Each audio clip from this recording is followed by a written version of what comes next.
और अब देश के पूरब से सीधे देश के पश्चिम की पावर पॉलिटिक्स पर नजर डालते हैं। सबसे अमीर नगरपालिका यानी कि बीएमसी पर कब्जे के लिए सभी राजनीतिक दलों ने अपनी पूरी ताकत झोंक रखी है। वजह है बीएमसी पर कब्जा, और वो न सिर्फ मुंबई पर राज करेगा बल्कि महाराष्ट्र की सियासत में भी अगुवाई करेगा, यही माना जाता है बीएमसी को लेकर के। तो आपको बता दें कि बीएमसी का सालाना बजट कई छोटे राज्यों से ज्यादा है। बात सबसे पहले बीएमसी के चुनावी मैदान में खिलाड़ियों की करते हैं, क्रिकेट या फुटबॉल का नहीं बल्कि सियासी खिलाड़ियों की बात। बीएमसी चुनाव में आखिरकार कितने खिलाड़ी हैं? हर रोज नए खिलाड़ी मैदान में कूद रहे हैं। कितने गठबंधन बन रहे हैं? एक दूसरे के खिलाफ सभी ताल ठोकते नजर आ रहे हैं। इनको गिनना तक मुश्किल हो रहा है। शुरुआत सबसे पहले सिंगल खिलाड़ियों की करते हैं, जिनकी संख्या है 5। महाराष्ट्र सरकार में शामिल अजित पवार की एनसीपी, शरद पवार की एनसीपी, केजरीवाल की आम आदमी पार्टी, ओवैसी की एआईएमआईएम, अखिलेश की पार्टी समाजवादी पार्टी। और बात करें गठबंधन की तो मुख्य तौर पर 3 गठबंधन चुनावी मैदान में ताल ठोक रहे हैं। पहला गठबंधन है महाराष्ट्र की सत्ता पर काबिज बीजेपी और शिंदे की शिवसेना। दूसरा गठबंधन है उद्धव की पार्टी शिवसेना यूबीटी और राज ठाकरे की पार्टी एमएनएस।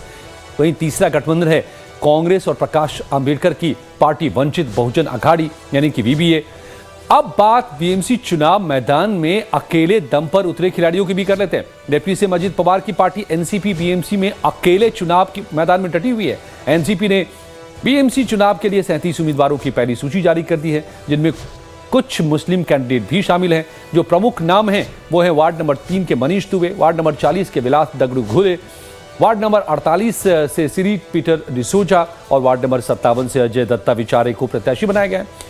अब बीएमसी चुनाव में अकेले दम पर एनसीपी के चुनाव लड़ने की पूरी कहानी भी सुनिए प्रवक्ता सना मलिक की जुबानी।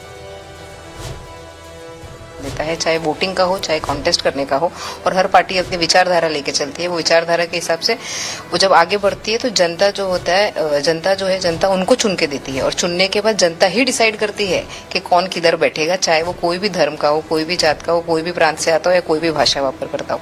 तो विचारधारा की जो लड़ाई है वो लगातार कुछ सेक्युलर पार्टीज लड़ते आए हैं, और उसमें जो जनता जब उनको नतीजा देगी तो वो जनता तय करेगी कि कौन बैठेगा मेयर के पोस्ट पे।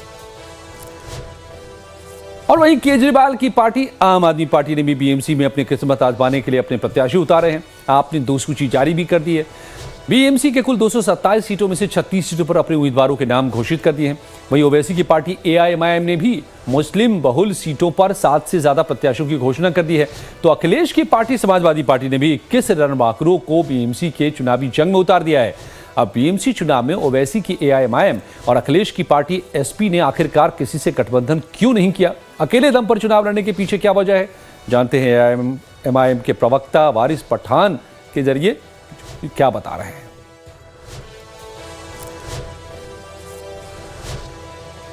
ये तो अजीत दादा की पार्टी में ये और उनके पिताजी और अजीत पवार एनसीपी बीजेपी सब तो साथ में। तो मैं पूछना चाहूंगा आपके माध्यम से कि अब नीतीश राणे इनको कब पाकिस्तान भेजने वाले हैं? कि इनके साथ तो गठबंधन की मलाई खा रहे, तो ये सब सांगा मलबारी चल रहा है। ये ऐसा बोल देंगे वारिस पठान को पाकिस्तान भेज देंगे। बीएमसी की राजनीति बड़ी है तो बात बीजेपी और शिवसेना की भी समझिए। दोनों ही दलों के बीच गठबंधन तो हो चुका है, लेकिन अभी भी 20 सीटों पर पेंच फंसा हुआ है। बीएमसी की कुल 227 सीटों में से 140 सीटों पर बीजेपी लड़ेगी, 87 सीटों पर शिंदे की शिवसेना अपना प्रत्याशी उतारेगी। अब 20 सीटों पर सीएम फडणवीस और डिप्टी सीएम एकनाथ शिंदे के बीच बातचीत जारी है।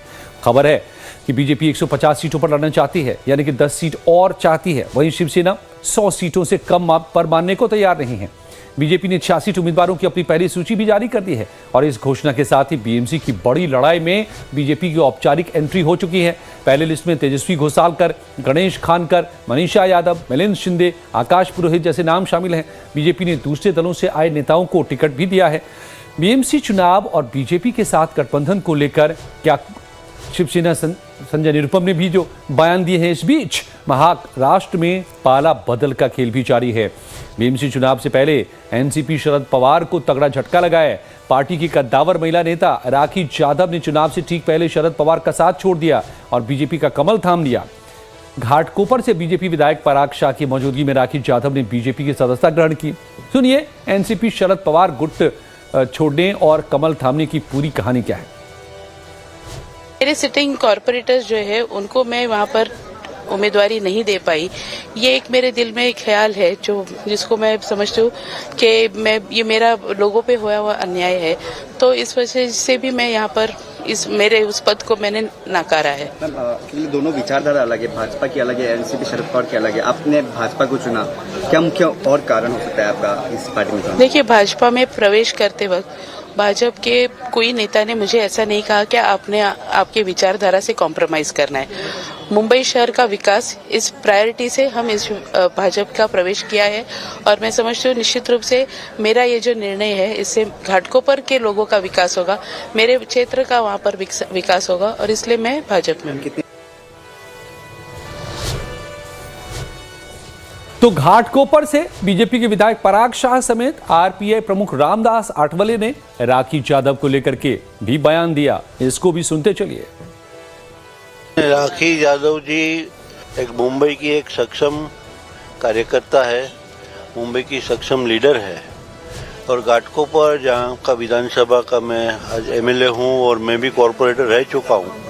हमारे साथ में राखी जी जुड़ने से घाटकोपर की भी स्ट्रेंथ बढ़ेगी, घाटकोपर के लोगों के विकास का कार्य भी होएगा और हम बहुत खुश हैं पार्टी के नेतृत्व के डिसीजन के ऊपर और मैं राखी जी का भी आभार व्यक्त करता हूँ। शरद पवार साहब के साथ रहने वाली राखी यादव जी जो मुंबई की महिला विंग की अध्यक्ष थी और उन्होंने शायद ये निर्णय लिया होगा कि भाई शरद पवार के टिकट पर तुतारी पर लड़ने से चुनकर आना बहुत बड़ा मुश्किल है, तो अगर चुनकर आना है तो फिर बीजेपी में जाना चाहिए। तो मुझे लगता है कि उन्होंने बीजेपी में प्रवेश किया है और उनका निर्णय बहुत अच्छा निर्णय, सही निर्णय है। उस निर्णय का हम स्वागत करते हैं। तो महाराष्ट्र नगर निकाय चुनाव को लेकर के चाहे सत्ताधारी गठबंधन महायुति हो या फिर विपक्षी गठबंधन महाअघाड़ी, सभी ने चुनाव जीतने के लिए एड़ी चोटी का जोर लगा दिया है और दूसरी तरफ दोनों ही गठबंधनों में निकाय चुनाव को लेकर सिरफुटबल भी जारी है। बीएमसी चुनाव में एक तरफ कांग्रेस ने महाअघाड़ी से अलग होकर के प्रकाश अंबेडकर की पार्टी वंचित बहुजन अघाड़ी से गठबंधन कर लिया है, वहीं उद्धव की पार्टी शिवसेना यूबीटी ने राज ठाकरे की एमएनएस से गठबंधन किया है। कांग्रेस और वंचित बहुजन अघाड़ी ने रविवार को गठबंधन का ऐलान किया। कांग्रेस नेता हर्षवर्धन ने कहा कि फिलहाल हमने बीएमसी चुनाव के लिए वंचित बहुजन अघाड़ी से गठबंधन किया है, बाकी 28 नगर निगमों के लिए भी हमारी बातचीत चल रही है। बीएमसी की कुल 227 सीटें हैं। कांग्रेस 165 सीटों पर चुनाव लड़ेगी। प्रकाश आंबेडकर की पार्टी वंचित बहुजन अघाड़ी 63 सीटों पर अपने प्रत्याशी उतारेगी।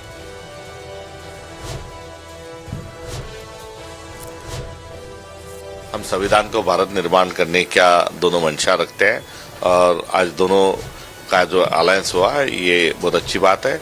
सीटों का कोई खेल नहीं है, विचारों का मेल है, इसलिए सीट हमारे लिए इम्पोर्टेंट नहीं है, साथ आना इम्पोर्टेंट है। तो हम नेचुरल अलायंस, इस बीच में कोई मनमुटाव था, कुछ स्टेटमेंट बाजी हो गई थी, मगर छोड़ो कल की बातें, कल की बात पुरानी। अभी हम आज साथ आ गए हैं। तो कांग्रेस और वंचित बहुजन अघाड़ी के गठबंधन पर आरपीआई सुप्रीमो और केंद्रीय मंत्री रामदास आठवले ने क्या कुछ कहा, ये भी सुनिए। मुझे लगता है कि रिपब्लिकन पार्टी ये चुनाव लड़ने वाली पार्टी है, रिपब्लिकन पार्टी रजिस्टर्ड पार्टी है। तो जिस तरह मतलब हमारे कार्यकर्ताओं ने नाराज इसलिए है कि मतलब अभी दो दिन बाकी है और अभी तक मतलब बीजेपी के तरफ से या महायुति के तरफ से हमको बुलाया नहीं है और कौन सी सीट हमको देनी है इसके संबंध में कोई निर्णय नहीं हुआ है। मुझे जानकारी ये मिली है कि जो 145 सीटें जो बीजेपी को मिली है उसमें से वो सीट आरपीआई को देगी, इसी तरह की बातचीत हुई है। तो जो भी है कौन से को कोटे में देना है, लेकिन आरपीआई को जल्दी जगह देनी चाहिए और आरपीआई की नाराजगी अगर ज्यादा बढ़ेगी तो उसका नुकसान महायुति को हो सकता है। तो सच ही कहते हैं, राजनीति में कुछ भी मुमकिन है। एक दूसरे के जानी दुश्मन भी वक्त आने पर हाथ मिला लेते हैं, या यूं कहें कि सत्ता की चाह में एक दूसरे को खरी खोटी सुनाने वाले राजनीतिक प्रतिद्वंदी भी गलबहियां करने से नहीं चूकते। ऐसा ही हो रहा है महाराष्ट्र के निकाय चुनाव में। चाचा भतीजे की जोड़ी ने 2 नगरपालिका चुनाव के लिए आपस में हाथ मिला लिया है और एनसीपी प्रमुख और महाराष्ट्र के डिप्टी सीएम अजित पवार और एनसीपी शरद गुट के सुप्रीमो शरद पवार ने पुणे और पिंपरी चिंचवड़ में निकाय चुनाव के लिए आपस में गठबंधन किया है, जबकि दोनों ही अलग अलग गठबंधन का हिस्सा हैं। अजित पवार महायुति में शामिल हैं और राज्य के डिप्टी सीएम भी हैं। वहीं शरद पवार महाअघाड़ी के पार्टनर हैं जो फिलहाल महाराष्ट्र की सत्ता से बाहर है, चाचा भतीजे की जोड़ी ने लंबी बातचीत के बाद आखिरकार पुणे और पिपरी चिंचवाड़ में गठबंधन कर लिया है।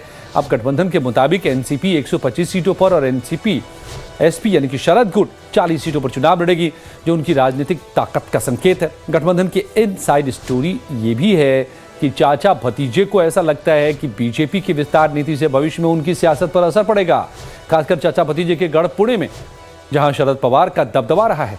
जब पार्टी के दो टुकड़े नहीं हुए थे 2.5 साल पहले, जब पार्टी में फूट पड़ी और अजित पवार ने विद्रोह कर एनसीपी पर भी अपनी धाक जमा दी, मजबूरी में शरद पवार को अपनी अलग पार्टी बनानी पड़ी।